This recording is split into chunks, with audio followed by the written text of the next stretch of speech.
Salam Tal, xoş gördük. Mənim sənə bir neçə sualım olacaqdır. Dear Tal, thank you for taking this invitation and being ready to answer some questions for our teachers. My first question is, so today we will discuss more about entrepreneurial teaching, why it's important to teach entrepreneurship to the kids. And let's start with the first question. Why is it important to teach entrepreneurship at schools to the young people? Hi, Sevinj. Thank you for inviting me. I'm very happy to be here. Also, as part of my role in JAA for some years right now. So I think first question is very important, and it has to relate, I will say, with the general understanding that entrepreneurship needs to start young, and the younger they start, the better. First of all, young people have no problems to say what they think. They're not so much, as we say, they're not so much into politics. They're very easy to respond, and they're also very creative. In a way, young people are, as we say, like clay. Okay, you can shape them, you can mold them in many ways. And again, they're very receptive. And as you know now, kids are very smart. They're very smart, they're very sensitive, they pick up on things, and mainly they don't have a problem to say their minds. Okay, as we say again, they're very honest. So entrepreneurship is I think, is very important. I think also in the molding of people as people in general. It needs to start young, and by that I mean it needs to start in schools. Again, to start to teach kids entrepreneurship is not something that teachers are born into or instructors are born into. They also need to go through education and training how to best do it. Just a hint to say, sometimes, even we see it at home with our kids, sometimes we say something that we don't think too much about. One sentence, we do a face. This has a big implication on young people. So the teachers need to be very, very sensitive. I'll give you an example. Let's say a kid comes and he has this idea, and he tells you the idea, and you know, you don't think it's a good idea. Teachers, instructors need to be very, very sensitive on how they approach, how they listen, and especially how they respond to the kids when they turn to them with ideas. Because, okay, we said startups is not for everyone, and good. No, not everyone has a good idea, but if they're willing to try, we need to give them the chance. It's very important. I have my second question. Like, you have all the talk about advantages of entrepreneurial education, but I would like to learn more about the skills.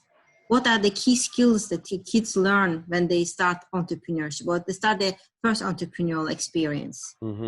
So I think that first of all, they need to come with, let's say, some characteristics or some capabilities of their own. They need to be very curious. They need to be creative. They need to be able to be creative, to see a problem and to try in a way to attack it, to solve it from different ways. This is why we need to let them, you know, be more free in their minds, okay? No doubt that what they will get from it is, first of all, teamwork, because to really come up with something, one person, it's very difficult. He can come maybe with a good idea, but ideas, as we know today, need to meet reality and need to meet technology. And for this, you need several people. So first of all, to have a team, to be a team member, to act within society, to be able to listen to someone else's idea, to say your own idea, not to sit quietly, not to say anything. So this is number one. Number two is the ability also to deliver. So we think something, but you know, in order to take it from the mind to even to the writing, to the computer, is a task. And then we need to put it in an orderly fashion. It needs to be organized, okay? So how do you organize your ideas, okay? And then how you present them. So again, you can have a very good idea, or you can be very brilliant without the ability to communicate with people, without the ability to deliver or to say or to tell your idea, okay? It's another skill that a person needs to learn, okay? Timeline, keeping, I mean, you gave a timeline, you need to keep it. Building your project plan. So again, organizing, seeing that you do what you say according to the timeline, okay, according to the delivery that you need to do. So many attributes that are given during this time or as part of this process. Okay, yes, it is very important skills that kids actually need to learn, even being at the schools. But there are some skills that the teachers also need to have. Yes. Yeah. So, So yes. yeah. So speaking about the teachers, so I think the teachers needs to start with being very, very supportive and open-minded. So sometimes we hear a problem and immediately we have an idea how to solve it. And especially for teachers, there's always this inside fight between them. Should I give the answer or should I give the tools to reach the answer? And the right answer, in my opinion, is you need to give the tools. Especially when it comes to entrepreneurship, our main job as teachers is not to recite, not to teach them by heart, but to give them the set of tools and then send them on the way to explore how they think they should solve the problem. So it's starting to be, as I said in the beginning, being open, being receptive, being able to listen, not to come up with immediately the solution, especially when it comes to men. Men are problem solvers. Immediately you have a problem, they solve it. No, listen, give the tools, give the practice, give maybe directions, but don't tell them which direction to choose. It's up to them. And what, by the way, in this stage, whatever they choose is okay. Maybe not optimal, maybe not the best, but this is what they choose. And we need to let them, as we say, trial and error. They need to choose the way. And if they find out it was wrong, they need to learn it by themselves. We don't need to give it to them from the beginning. No, I recommend you don't go this way. You're going to fail. Never say it. Why? How do you know he's going to fail? Maybe he's going to make it, by the way. Okay? So I think this is very important. Another thing is, I think the teachers have to have their own, a lot of knowledge. This is part of what I say. So knowledge doesn't mean that you need to know every part of the technology, but you need to know some business, some finance, some marketing, some business development, some market survey, a bit of everything. Again, these are the tools, and you need to learn the tools. You need to be able to give them the tools, so you need to know them. Okay. Now, I have these similar questions. So I would like to ask my next questions about, again, the teachers. How should teachers differentiate traditional entrepreneurship from the modern one? How they should be able to explain what is the startup, what is the innovation, how they can explain kids that are selling in, so for example, in Azerbaijan, teachers mainly think, okay, if you are produce something and you sell it, then this is entrepreneurship. So what will be your suggestion? So how they can explain, first they should understand and then explain how to differentiate traditional entrepreneurship from the modern one. It's a difficult question. It's not an easy question what you just asked me. And I think that we have touched it during the seminar of January that we had. If you remember, we started the seminar with asking, what is innovation? What is innovation? Is innovation that is to create something new? Maybe it's to take something that is already existing and make it work a different way, or maybe work better. If we take a chair and we take one leg, okay, well, it's new. No one is doing a three-legged chair, but it will not stand, it will fall. So it's not innovation because it's not usable. So first of all, define the innovation. Then understand that currently when we say technology innovation is a one cluster of innovation. Well, doesn't have to be technical, but when we speak entrepreneurship and we speak startup, we expect technical innovation. It needs to be technology. But as I said, it could be something else. It could be taking a service that was done in a certain way until today and changing it. But could that we change it with using another technology, or maybe just with a business idea? Well, business models is also innovation. You know, for instance, Facebook was running for 5 years without having a business model.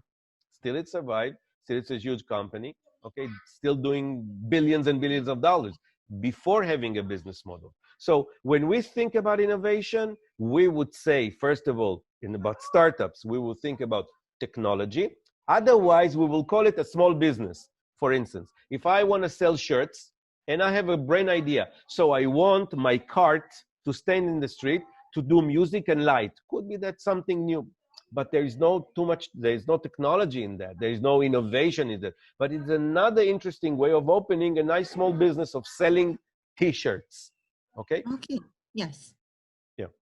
Yes. Thank you. This is very, very interesting. So it's even makes many things clear. So what is the startup? What is the traditional entrepreneur? What is the modern entrepreneurship? So it's huge pools, and when you just try to understand how to explain, what to explain. Yeah.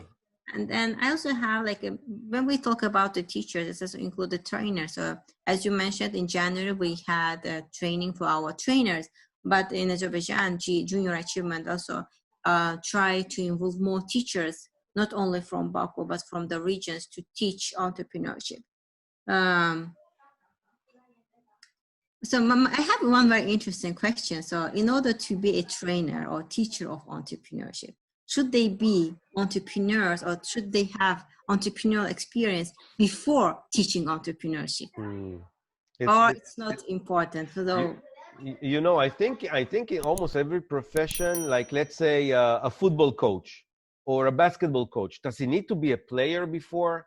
I mean, for us to teach someone, like the Ministry of Economy, does he have to have a diploma in economy?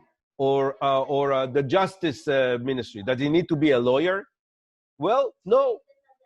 He has very good consultants.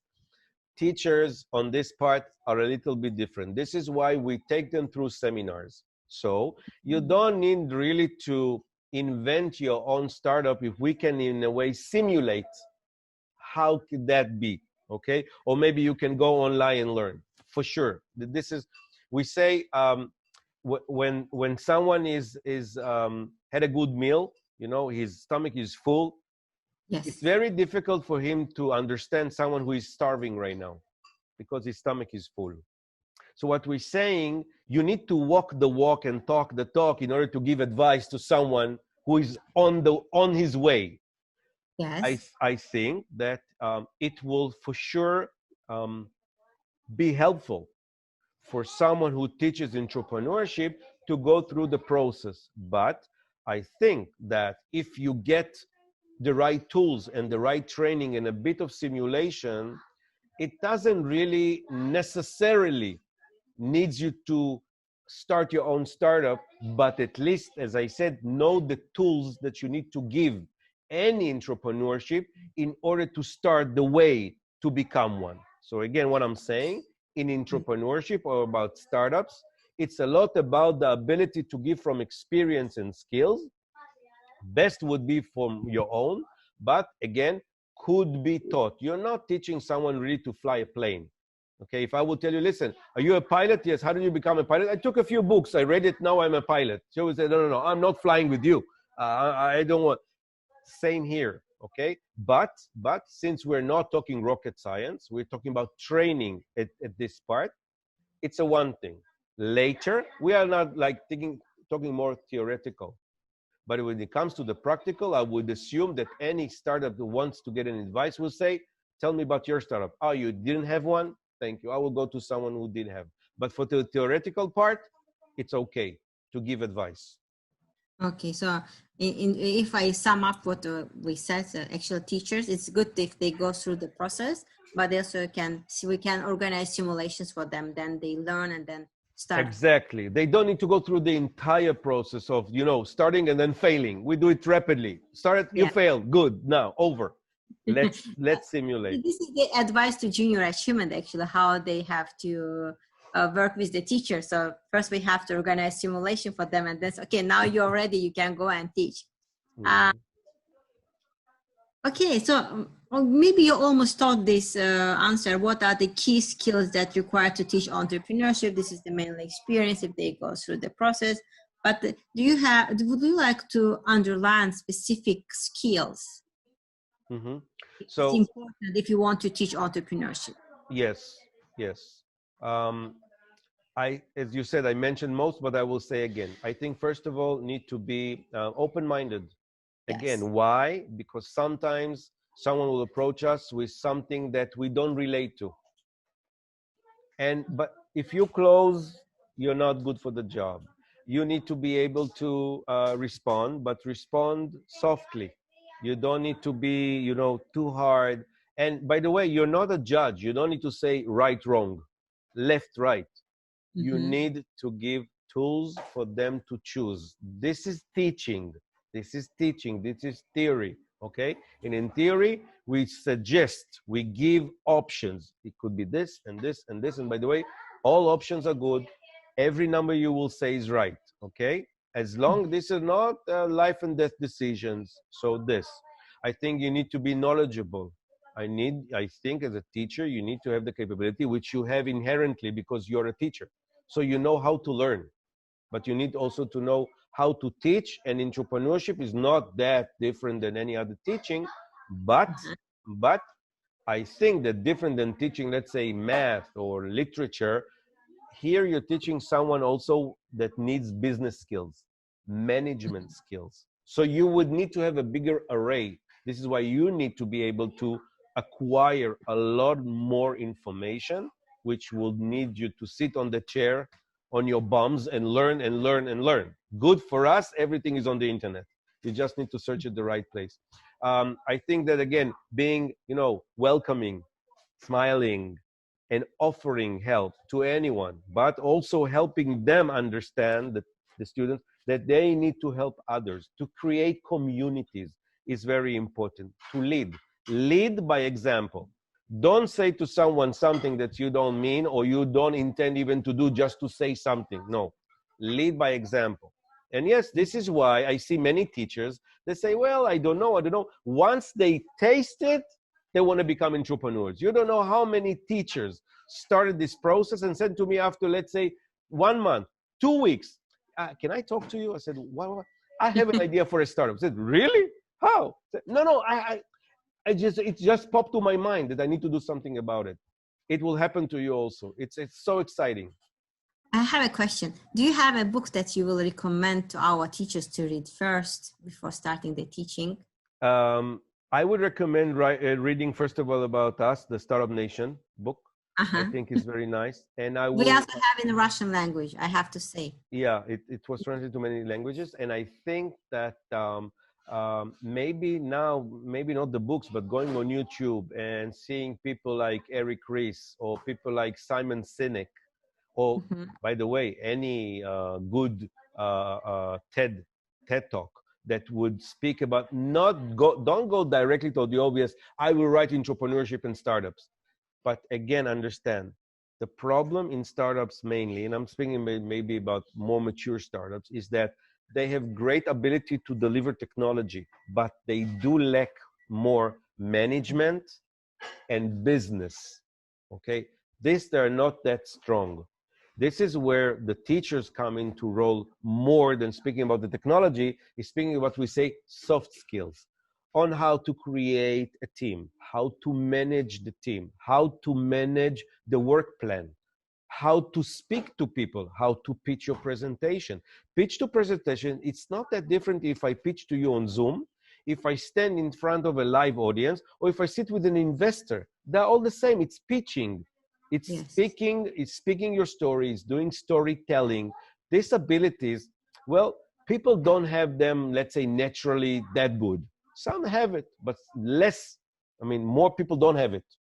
Okay, so these are skills that I think teachers on the day-to-day standing in front of audience have. Okay, but one thing is to tell you a story, and another thing is to convince you to buy what I have. It's different. Not everyone is born a salesperson. I also have questions regarding the COVID-19. So the situation is changed in the country, and also we had to close schools, the online teaching, distance teaching, and distance learning. So, and then we have to stop our teaching of entrepreneurship. Because many of our teachers, most of our teachers said that it's not possible to teach entrepreneurship online. So my question is, what do you think? What's your personal opinion? Can entrepreneurship be taught online? First of all, I think that COVID-19 coronavirus taught us or showed us that remote studying, remote education is not that easy to anyone. And it also showed, I think, many education systems in different countries that they're not ready. Well, to just put a presentation and speak, that's not remote studying, that's not remote education. And you see that teachers are not that trained even to create the content. Not even to create the content is not that easy. And you find yourself sitting in front of a screen with, I don't know, 25, 35 young students shouting, fighting through the screen, writing this, chatting that, and you're trying to control it. When you as a teacher, you don't control the simple technology of going unmute when you speak, okay? So first of all, it's worldwide that we are not ready, which is right now a big opportunity.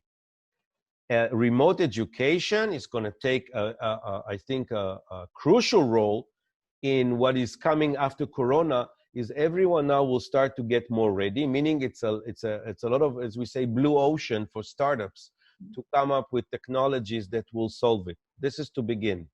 Then I think personally, I think that this remote, this Zoom, these webinars, first of all, gave us a great opportunity to have conversations with people that otherwise we will never meet. Because if you are in a remote region in Azerbaijan and you're scheduling me to speak, you will have to make me travel, right? To reach, or even if I'm local in Baku and I have to reach 6 or 4 or 6 hours, I'm not traveling. But now I have Zoom. Now I have webinar. Now you can reach me wherever I am. So this, I think, made remote education easy on reaching people and sharing people which, you know, otherwise you will never meet. Not like this, okay? Not on, and this face-to-face is not that bad. So we don't waste time on the driving, on the parking, on the elevator, but we do communicate. Now tell me, do you think that in entrepreneurship you need to touch people? Only when you shake the hand? Let me tell you a story. You heard about a startup in Israel called Moveit for public transportation. Moveit. No, I Moveit, okay, Moveit was acquired 2 weeks back by Intel for $1 billion. Now over 900 million, $1 billion. The CEO went on TV and said, I signed the contract by Zoom. So if a startup can raise $1 billion doing Zoom, we can do entrepreneurship using webinars. Come on. Israeli startup during the months of Corona raised over $900 million in funds through webinar. No shake of hands, no doing lechaim, salute. No, just talking through a screen. It's fine. So we can teach entrepreneurship, but I agree, like for everything in life, we are a social animal. We will always like to hug and to shake hands and to kiss. This is it. Not relevant to saying, no, we cannot conduct entrepreneurship because we don't meet. We do, we are, and we will. Okay, so it's possible to teach entrepreneurship online as well. So I also have another question. What will be your advice to our teachers, trainers, considering this new situation, but mainly what their skills they have to know, what their skills they have to, how they should use their times to improve or maybe advance their skills? What are the key skills that the teachers need in order to be able to teach professionally using the webinars or Zoom or WebEx or Microsoft Teams, etc. So you're asking about what are the tools to conduct a webinar? No, I'm asking, so what will be your advice? What are the skills the teachers need to work more on it? If you said now it's hard for teachers to do, it's not like easy to make a content easy or make presentations, but what are the key skills? If I am a teacher of entrepreneurship, what should be, I focus more on what kind of skills, maybe doing presentations, or what are these skills? Definitely presentation. I think that the fact that we are not physically in a classroom where we can reach out to someone maybe and touch, when the formality is in a way that we are very close to the person, okay, this changed. So right now, I'm putting aside the fact that your students can say, well, the internet is bad and he's out, or they Yes. close the camera.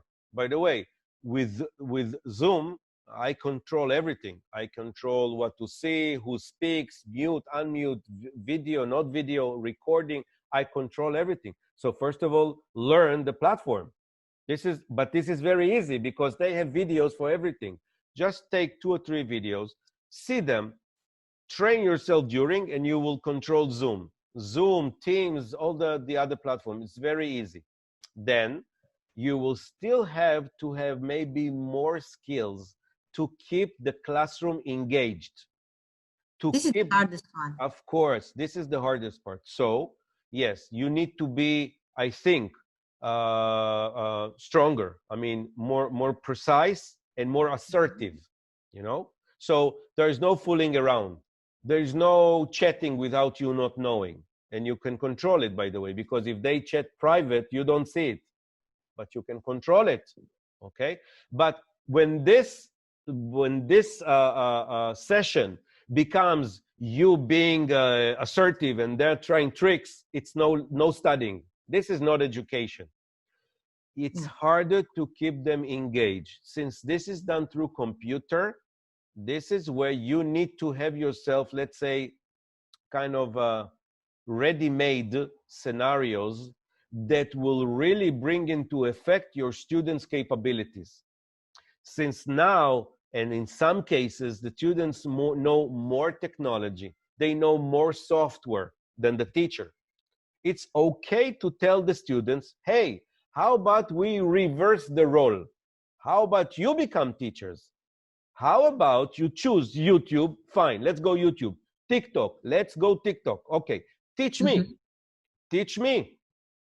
You as a student, your role for the next meeting will be, you will conduct the session. I will sit here as a student, you will teach me. By the way, also give me an exam. Okay, I'm in. In a way, it really allows us to switch sides, you know, change of chair. Anything that will let the students bring what they have, their ability. By the way, not all the students are the same. Not all students know TikTok or YouTube, so they get to teach one another. Now we understand, by the way, that maybe to teach literature is important. But when you use computer, you can add to this teaching a lot of elements. For instance, we have learned about Dostoevsky. Good. How about you show us some pictures of Dostoevsky? How about you show us a short video about Dostoevsky? Use the computer. Use the fact that now they're Googling all the time to bring it in by giving them the assignment to do. You don't need to do it for them. You know? So my conclusion will be that teachers need to be digitally ready, so digitally equipped. Currently, they're digitally challenged. They need to go over the challenge. And then they should be agile. Yes, and again, you know how many lectures I've seen so far of people offering their expertise to teach just how to do Zoom call. For teachers. Teachers that teach teachers how to do the perfect Zoom call. You know how many videos are there on YouTube? Endless. Go and search them. Okay. And I also have my last question regarding entrepreneurship, or maybe startups. Is there a formula of success, or what is the formula of success if you want to be an entrepreneur or startupper? As I said, startups are not for everyone, and not everyone was born to be an entrepreneur. I think knowing me in person, the way, knowing, as we say, the roadmap and the milestone during that, I'm convinced everyone should try at least to be one, at least taste the way. As we know, 96% of startups closed first year of operation, meaning all that is left for most of us to do is to enjoy the ride, is to learn towards the next startup that we will try and do. Okay, so success, well, some would say success would be to get to the end of the semester is a success. Some will say waking up in the morning is a success. Mhm. Some will say, no, no, no, only if you raised money, you're a success. Some will say, no, if you have a technology and you have deployed, it's great success. Can you imagine deploying an app and, going to the post office, standing in line and hearing someone in front of you saying, wow, I'm using this, and you saying, oh, that's my app. They're using my app. And I'm listening. What was I saying? What am I saying? Wow, it's amazing. It really helped me. I mean, you can now jump to the sky and down. This is what I'm saying. So it's different between all of us. One thing is for sure. We all want to exit. We all want to become millionaires from our idea. Okay? By the way, we all want to earn a lot. We all want to get a lot of respect. These are people. We all want to advance. And I'm saying, it's not everyone. For sure, everyone wants to be rich. Maybe not everyone wants to advance. Maybe not everyone wants to work hard. But to become an entrepreneur, it's a lot of hard work and a lot of hardship. So really, it's not for everyone. And, life has its own cycle. So yes, get your, as we say, targets right and decide what works for you. Okay, thank you Tal very much. Çok teşekkür ederim Tal. So I would like to finalize this session. I hope it will be not the last one. So we will continue a series of training for our teachers. I mean, and these interesting talks will continue. Here, I would like to thank you again. Çok sağ ol. Çok minnettarım. Hoş oldu sizinle danışmak. Thank you very much, Tal. So here I would like to finish our interview. If please share your last remarks, if you have. So my last remark. I forgot to ask. So I want to say this. When we hear lectures like this, well, we agree with some, maybe we disagree with some, but in the end, the video ends, fades, and that's it. And we take deep breath and you say, what just happened here? So either we really liked it or we say, okay, so okay. And the question is, what do we do then? To do it by yourself is very difficult, but it needs to start somewhere. I'm saying to people, listen, keep it light, keep it easy. Don't dwell too much in what did he say, how did he say, I need to do it exactly. Make your own path in life. I say, stay curious. I say, lead by example.